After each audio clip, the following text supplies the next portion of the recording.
반갑습니다. 오늘은 트라우마에 대한 얘기를 좀 해볼까 합니다. 트라우마 또는 외상 후 스트레스 장애, PTSD라고도 불리우는데요. 트라우마라는 단어 자체가 라틴어인가 그리스어 거기서 유래되었다고 해요. 뜻이 상처라는 뜻이라고 합니다. 큰 상처 또는 외상 후 스트레스 장애.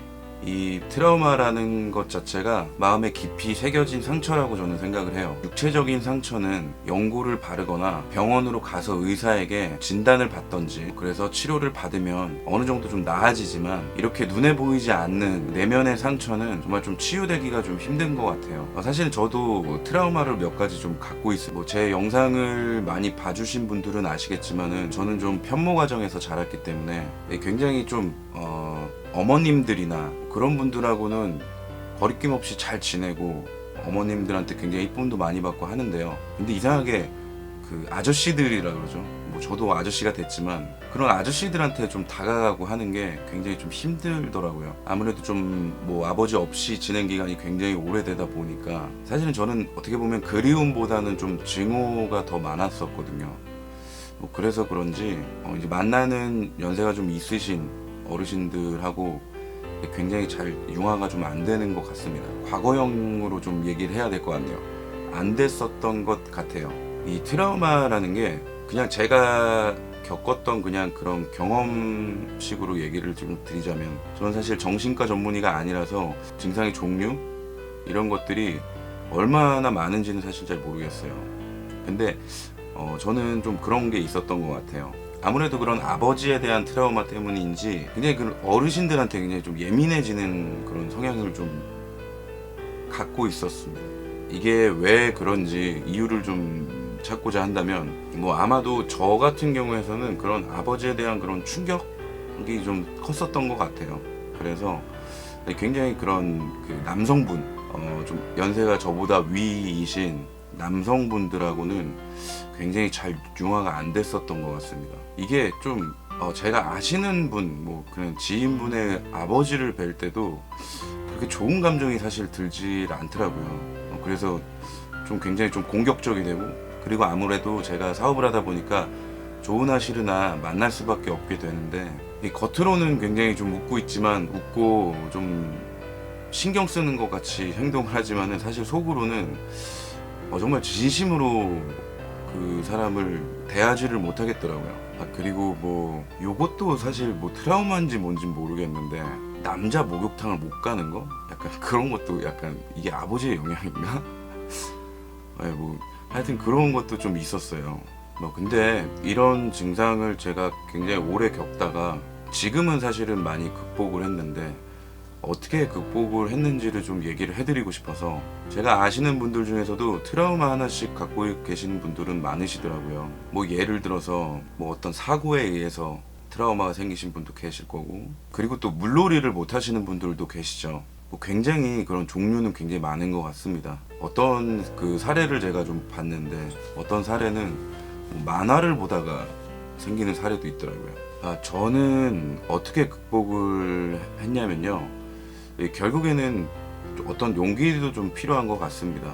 용기도 좀 필요한 것 같고 세상을 좀 다시 바라보는 그런 시각이 좀 필요한 것 같아요. 일단 저는 경험을 하기 시작했어요.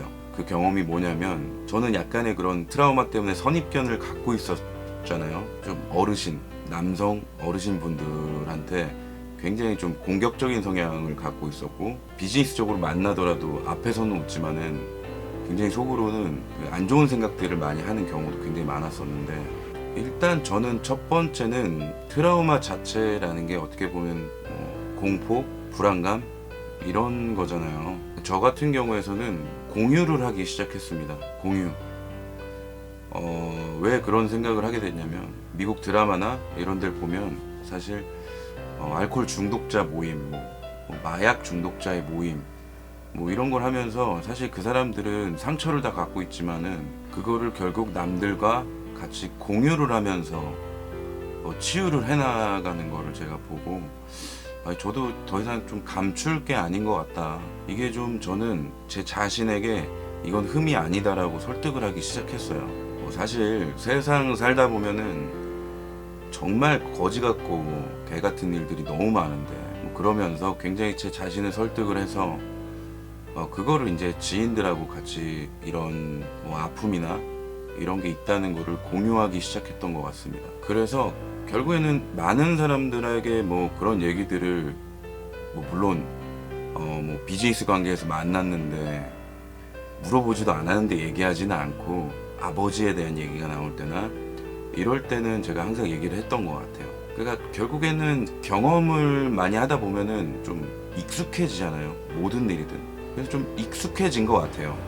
제가 서두에 신체적, 그러니까 육체적으로 겪은 상처는 병원을 가서 진단을 받고 뭐 연고를 바르던 치료를 하면 나아진다고 했잖아요. 근데 내면에 있는 상처는 보이지가 않기 때문에 치유되기가 굉장히 힘들다고 이렇게 얘기를 했었죠. 결국에는 그 상처를 내보이는 것부터 시작을 해야 된다고 생각을 해요. 저도 그렇게 시작을 했었고, 제가 가진 이런 트라우마 자체는 제가 잘못한 게 사실은 아니기 때문에 제가 이런 선입견을 갖고 사람을 대하면 안 되겠다 이렇게 생각을 많이 했던 것 같습니다. 그렇게 내보이고 또 그렇게 투영될 수 있는 상대들과 어울리고 이런 것들을 굉장히 많이 했었던 것 같아요. 지금은 뭐 그런 생각을 전혀 갖고 있지 않지만은 그런 식으로 저는 극복을 많이 했던 것 같습니다. 그리고 인정하는 자세가 좀 필요하다고 생각해요. 거의 대부분이 트라우마를 겪으신 분들은 포기를 하거나 회피를 하거든요. 그 상황이나 어떠한 상황에 놓여 있을 때 인정을 하고 자꾸 대면하다 보면은 아까도 얘기했다시피 경험이 계속 쌓이다 보면 익숙해지고 그러면서 서서히 치유되는 것 같아요. 저는 이렇게 극복을 하면서도 사실은 가끔씩 그런 생각은 했었어요. 뭔가 이렇게 선입견을 갖고 있다 보니까 어떻게 보면 제가 이 사람을 좋게 보려고 하는 그런 실패에 대한 두려움, 내가 선입견을 갖고 있었던 그런 모습이 맞을 수도 있겠다, 맞을 수도 있는 거 아니냐. 저도 그런 두려움은 있었지만 그럼에도 불구하고 이거를 이겨내고 싶고 좀 떨쳐버리고 싶고 이런 선입견을 좀 제발 생각에서 좀 벗어나게 하고 싶어서 그 사람을 뭐 저희 아버지와 같이 그런 분노로 본 게 아니라 그냥 하나의 개인으로 봐주고 사람은 다양하구나, 사람이라는 건 굉장히 다양한 사람들이 살고 있구나라는 거를 계속해서 생각했던 것 같아요. 지금도 그 생각은 사실 변함은 없습니다. 제일 중요한 사실 포인트는 용기가 필요한 것 같아요. 용기가 필요한 것 같습니다. 그게 첫 번째가 돼야 되는 것 같고요. 그리고 사실 이렇게 극복을 하고 나서 보니까 굉장히 좋으신 분들이 너무 많더라고요. 그래서 지금도 굉장히 좋은 관계를 많이 유지를 하고 있고 현재도 잘 지내고 있습니다. 제가 오늘 트라우마에 대한 얘기가 갑자기 그냥 아까 밖에 나가서 있다가 생각이 좀 났어요. 그냥 어떤 분을 만났는데 정말 그냥 갑자기 생각이 나서 오늘 집에 가면 이걸 찍어서 영상으로 한번 올려봐야 되겠다 이렇게 생각을 해서 오늘 올리게 됐습니다. 오늘 준비한 영상은 여기까지고요. 다음에 또 좋은 영상으로 찾아뵙도록 하겠습니다. 감사합니다.